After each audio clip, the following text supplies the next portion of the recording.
வீட்டில் ஏதோ ஒரு சாபம் இருக்கிற மாதிரியே நான் உணர்றேன். எங்க வீட்டுக்குள்ள எப்பொழுதும் பிசாசினுடைய கட்டு போராட்டம் இருந்துகிட்டே இருக்கு, இதுல இருந்து விடுதலை கிடைக்கலையே என்ற ஒரு ஏக்கம், கவலை உங்களுக்கு இருக்குல்ல. நீ கவலைப்படாதீங்க. இன்னைக்கு ஆண்டவர் உங்களுடைய கட்டுகளை உடைப்பார். பிசாசினுடைய கட்டுகள் இருந்து உங்களை விடுதலை ஆக்குவார். பயப்படாதீங்க. உங்க இருதயம் கலங்காது இருப்பதாக. நீங்க இன்னைக்கு ஜெபத்துல இந்த வசனத்தின்படி நீங்க ஜெபிங்க.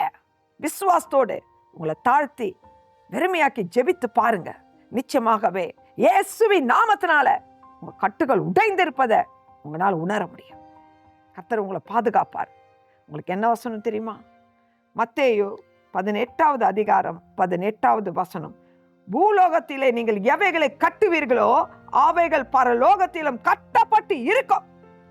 பூலோகத்திலே நீங்கள் எவைகளை கட்ட அவிழ்ப்பீர்களோ அவைகள் பரலோகத்திலும் கட்டவிழ்க்கப்பட்டு இருக்கும் என்று மெய்யாகவே உங்களுக்கு சொல்கிறேன். அதிகாரத்தை கர்த்தர் உங்க கையில கொடுத்திருக்கிறார். இயேசு ரத்தத்தால கழுவப்பட்டு இயேசுவின் நாமத்தினால இந்த வசனத்தின்படி உங்களுடைய கட்டுகளை இயேசுவின் நாமத்தினால கட்ட அவிழ்க்க ஜெபிக்க கர்த்தருடைய ஜீவனுள்ள வல்லமையான வார்த்தை இந்த காலை வேளையில் உங்களை தேடி வருகிறது. முழங்கால் படியிட்டு இந்த வசனத்தின்படியே ஜெபிங்க, விடுதலை ஆவீர்கள். கர்த்தர் இந்த நாளில் உங்கள் கட்டுகளை எல்லாவற்றிலிருந்து உங்களை விடுதலாக்குறார். இதை உணர்ந்தவர்களாக ஜெபிங்க.